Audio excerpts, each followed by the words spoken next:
एक 20 साल की लड़की जो अपने घर वालों की बिना मर्जी से शादी कर लेती है, यानी कि जिससे वो प्यार कर लेती है, वो उसके साथ भागकर शादी कर लेती है। शादी कर लेने के बाद उसके पति का 1 साल बाद ही देहांत हो जाता है।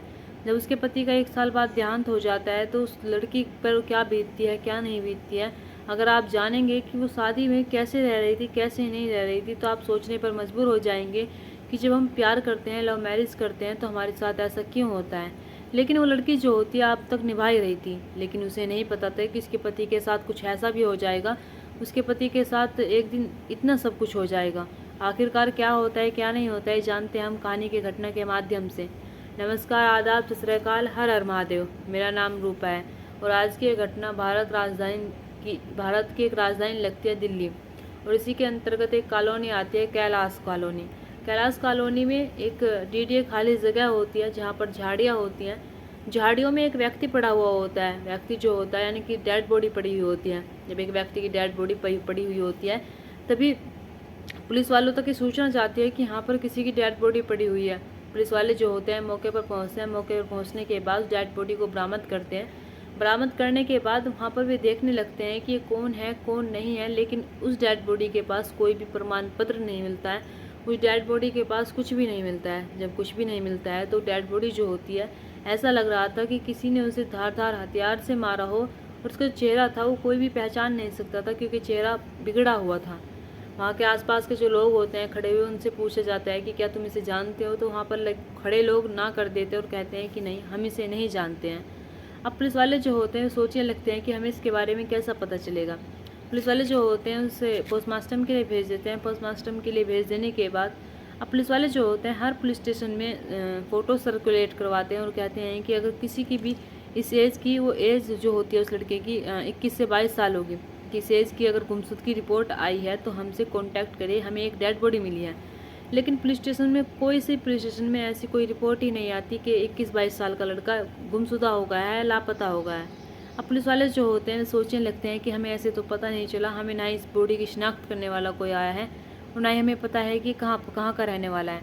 तभी पुलिस वाले जो होते हैं उसकी एक फ़ोटो लेते हैं। फ़ोटो लेने के बाद सोशल मीडिया पर अपलोड कर देते हैं। अब जैसे सोशल मीडिया पर फ़ोटो अपलोड होती है तब ये बात जो होती है 8 मार्च सन 2025 की होती है, यानी कि जिस दिन हमें इस पुलिस वालों को डेड बॉडी मिली थी।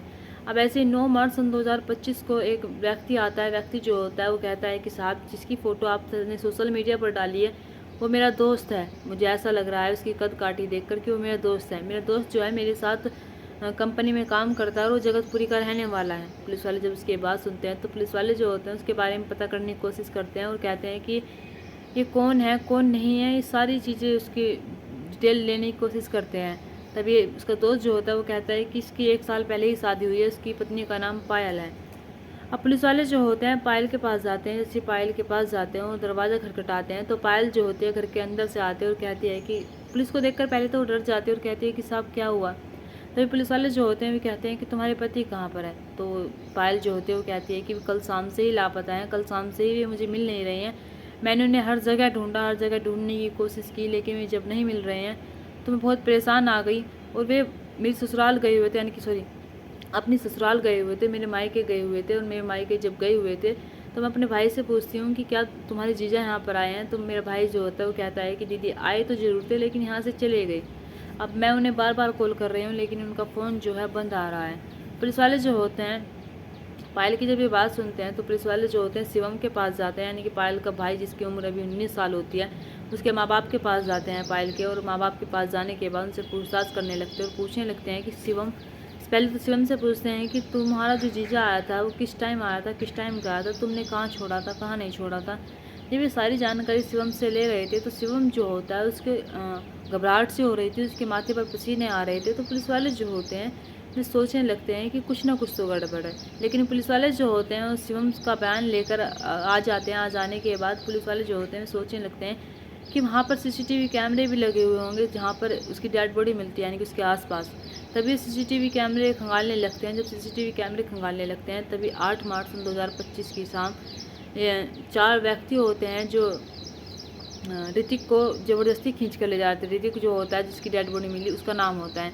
जब ऋतिक को ज़बरदस्ती खींच कर ले जा रहे थे उन 4 लोगों में से एक लोग जो होता है वो शिवम होता है, यानी कि एक व्यक्ति शिवम होता है। जब शिवम का चेहरा देखते हैं पुलिस वाले तभी शिवम को उठाकर लेकर आते हैं। उठाकर लेकर आने के बाद उससे पूछताछ करते हैं और कहते हैं कि तुमने अपने जीजा के साथ ऐसा क्यों किया।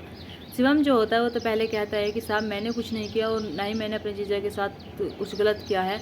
आप मेरे ऊपर इल्ज़ाम क्यों लगा रहे हैं, आप मुझे बेवजह की क्यों फंसा रहे हैं। मैं कह चुका हूँ कि मेरे जीजा मेरे घर पर आए जरूर थे, लेकिन वे चले गए।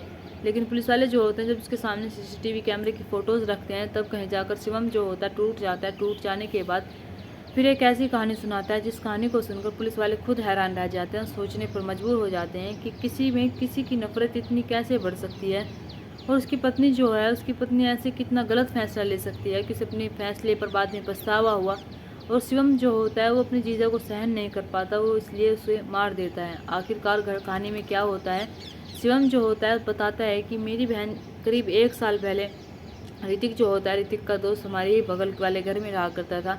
ऋतिक अक्सर उस घर में आया करता था। जब उसमें आया करता था तभी मेरी बहन से उसकी मुलाकात हो जाती है। जब मेरी बहन से उसकी मुलाकात हो जाती है तो ये दोनों जो होते हैं पहले एक दूसरे से दोस्ती करते हैं। दोस्ती कर लेने के बाद दोनों जो होते हैं एक दूसरे से प्यार करते हैं। हमें इस बात का पता चल जाता है कि मेरी बहन ऋतिक से प्यार करती है। तो मेरे माँ बाप जो होते हैं समझाने की कोशिश करते हैं और कहते हैं कि तुम बेटा ये सब कुछ सही नहीं कर रही हो, तुम गलत कर रही हो, ऋतिक तुम्हारे लिए सही नहीं है, हम तुम्हारे लिए अच्छा लड़का ढूंढेंगे, हम तुम्हारी कहीं और शादी कर देंगे। लेकिन पायल जो होती है वो ये बात मानने को तैयार ही नहीं होती कि वो ऋतिक को छोड़ दें। वो कहती है कि मैं ऋतिक से बहुत प्यार करती हूँ और मैं ऋतिक से ही शादी करूँगी। इधर ऋतिक जो होता है वो भी कहता है कि मैं तुमसे बहुत प्यार करता हूँ, मैं तुमसे शादी करना चाहता हूँ, मैं तुम्हारे साथ घर बसाना चाहता हूँ। ये दोनों जो होते हैं एक दूसरे से इतना प्यार करते थे कि एक दूसरे के साथ रहना चाहते थे। माँ बाप जो होते हैं वे बार बार समझाने के बावजूद भी हार जाते हैं। इधर उसका भाई जो होता है वो भी हार जाता है। हार जाने के बाद एक दिन पायल जो होती है वो ऋतिक के साथ मंदिर में जाकर शादी कर लेती है। शादी कर लेने के बाद वो जगतपुरी में ही रहने लगती हैं। जब शादी कर लेने के बाद वहाँ पर रहने लगती है तभी माँ बाप जो होते हैं उन्हें बहुत बुरा लगता है। सोचने लगते हैं कि हमारी बेटी ऐसा कर तो कर कैसे सकती है। लेकिन शादीशुदा जीवन जो होता है पायल का अच्छे से व्यतीत हो रहा था। कुछ दिनों तो अच्छे से रहते हैं, लेकिन कुछ दिनों बाद ही उसका पति जो होता है उसे ऐसी ऐसी बातें पता चलती है अपने पति के बारे में जो उसे आज से पहले नहीं पता थी, जो उसे अब तक छिपाई गई थी। उसका पति जो होता है वो पीकर आया करता था, यानी कि जब नशा करके आया करता था तब अपनी पत्नी पर आकर लड़ाई झगड़े किया करता था, अपनी पत्नी के साथ मारपीट किया करता था। इससे पायल जो होती है बहुत परेशान हो जाती है। सोचने लगती है कि शायद मैंने बहुत गलत फैसला चुना है और मुझे अपने माँ बाप की बात मान लेनी चाहिए थी। अगर मैं अपने माँ बाप की बात मान लेती तो मेरे साथ ऐसा ना होता। 1 साल बाद पायल के एक बच्ची भी हो जाती है, लेकिन ऋतिक जो होता है वो इस बात का ख्याल भी नहीं करता कि वो एक बच्चे का बाप बन चुका है। और एक बच्चे के बाप बनने के बाद भी वो हर रोज़ पी कर आया करता था। हर रोज़ पी कर आने के बाद वो अपनी पत्नी को तो मारा ही करता था, अपनी पत्नी के साथ तो गाली गलौज किया ही करता था। तभी वो कभी कभी अब उसके मायके भी जाने लगा था, यानी कि पायल के घर जाने लगा था। पायल के घर जाने के बाद अब अपने सास ससुर की बेइज्जती करता था, अपने सास ससुर को खरी खोटी सुनाया करता था। जब अपने सास ससुर को खरी खोटी सुनाया करता था तो वे कुछ दिन तक तो सुनते भी हैं। कुछ दिन तक सुनने के बाद शिवम जो होता है वो सोचने लगता है कि मेरा जीजा हमारे ही घर पर आकर पहले तो हमारी बहन को उड़ा कर ले जाता है, हमारी बहन के साथ शादी कर लेता है मेरे बिना मम्मी पापा की मर्जी से, लेकिन अब हमारे ही घर पर आकर वो हमारी ही बेइज्जती कर रहा है। जब पायल के माँ बाप को पता चलती है कि पायल ने ऋतिक से शादी कर ली और ऋतिक के साथ वो खुश है और एक बच्ची की माँ बन चुकी है, तो उसके घर वाले जो होते हैं वे सोचने लगते हैं कि चलो सही है। वे मान जाते हैं और थोड़ी थोड़ी पायल से बातें करने लगते हैं। पायल से उनकी रिश्तेदारी बन जाती है। इस रिश्तेदारी के चलते ऋतिक जो होता था अब घर आने लगा था। जब घर आकर वो गाली गलौज करने लगा था तभी शिवम जो होता है वो सोचने लगता है कि वो बहुत समझाता है अपने जीजा को, कहता है कि जीजा तुम ऐसे मत किया करो, यहाँ पर आकर तुम तमाशा करते हो तो हमें बहुत बुरा लगता है। लेकिन ऋतिक जो होता है वो अपने दोस्त को घर पर जाया करता था। घर पर जाने के बाद वहाँ पर आया करता था, यानी कि पूरी गली मोहल्ले में वो रुक के तार कर रखता था। अब ऐसे ही वक्त बीतता चला जाता है। जब वक्त बीतता चला जाता है तो एक दिन समय आता है 8 मार्च 2025 का। तब ये ऋतिक जो होता है जब अपनी कंपनी से आता है, कंपनी से आने के बाद वो अपने ससुराल जाता है। ससुराल जाने के बाद वो फिर से वहीं पर पी कर ऐसे ही करता है। ऐसे करने के बाद शिवम जो होता है उसे बहुत गुस्सा आता है। जब गुस्सा आता है तो वो सोचने लगता है कि मैं करूँ तो करूँ क्या। लेकिन उसका जीजा जो होता है अपने घर चला जाता है। जब घर चला जाता है तो शिवम जो होता है अपने दोस्त सोनू के साथ एक पार्क में जाता है। पार्क में जाने के बाद वो अपने दोस्त सूरज और उसका भाई जो होता है सूरज का छोटा विशाल उसे कॉल करता है और कहता है कि आ जाओ, मैं पार्क में बैठा हूँ, हमें कुछ बात करनी है तुमसे। तब ये चारों जो होते हैं एक बोतल लेकर आते हैं। बोतल लेकर आने के बाद शराब पीने लगते हैं। शराब पीते पीते शिवम जो होता है वो अपने दोस्तों के सामने कहता है कि मेरा जीजा जो है मेरे घर पर रोज़ आता है, घर पर आने के बाद वो हमें बहुत बुरी बुरी कहता है। बुरी बुरी कहने के बाद हम उनकी सहन तो कर लेते हैं, लेकिन वो पी कर ये सारी बातें कह जाता है। मुझे उस पर बहुत गुस्सा आता है जब हमारी आकर वो बेइज्जती करता है। तभी उसका जो दोस्त होता है सूरज, वो कहता है कि ठीक है, अगर तुम्हारी इतनी बेइज्जती कर रहा है तुम उसे रास्ते से क्यों नहीं हटा देते, जब तुम उससे इतने परेशान हो। जब शिवम के बाद दिमाग में ये बात बैठती है, शिवम जो होता है वो कहता है कि मैंने तुम्हें इसलिए ही तो यहाँ पर बुलाया है, मैं आज अपने जीजा को सबक सिखाने वाला हूँ। मैं अपने जीजा के साथ कुछ ऐसा करने वाला हूँ कि ज़िंदगी भर वो भुला नहीं पाएगा। अब शिवम जो होता है अपने जीजा को कॉल करता है। जीजा कॉल इसलिए करता है कि जीजा आ जाओ, मैं पार्क में बैठा हुआ हूँ और मैंने पार्टी का इंतज़ाम किया है और मैंने एक शराब की बोतलें भी ले रखी है, तुम जल्दी से आ जाओ। ऋतिक जो होता है वो शराब के मामले में कमज़ोर होता है, तो अपनी पत्नी से कहता है कि मैं अभी आ रहा हूँ, थोड़ी देर में तुम्हारे भाई के पास तक जा रहा हूँ। जैसे ऋतिक ये बात कहकर अपनी पत्नी से जाता है, जाने के बाद वो शिवम के पास जाता है। शिवम के पास जाने के बाद वे पहले कुछ बोतलें खरीदते हैं। बोतलें खरीदने के बाद शिवम जो होता है उस पार्क में पहुँचता है जहाँ पर उसके दोस्त बैठे हुए होते हैं।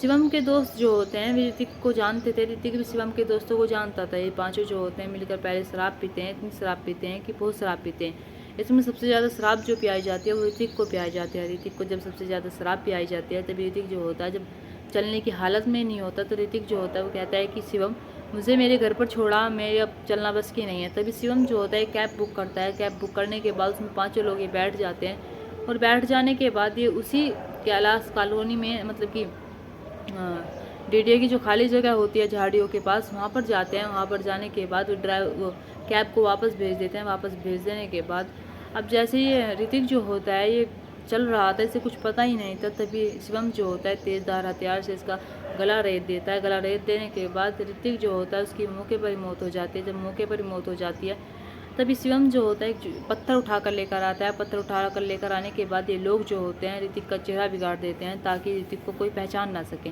उसका चेहरा बिगाड़ देने के बाद उसे वे झाड़ियों में फेंक देते हैं।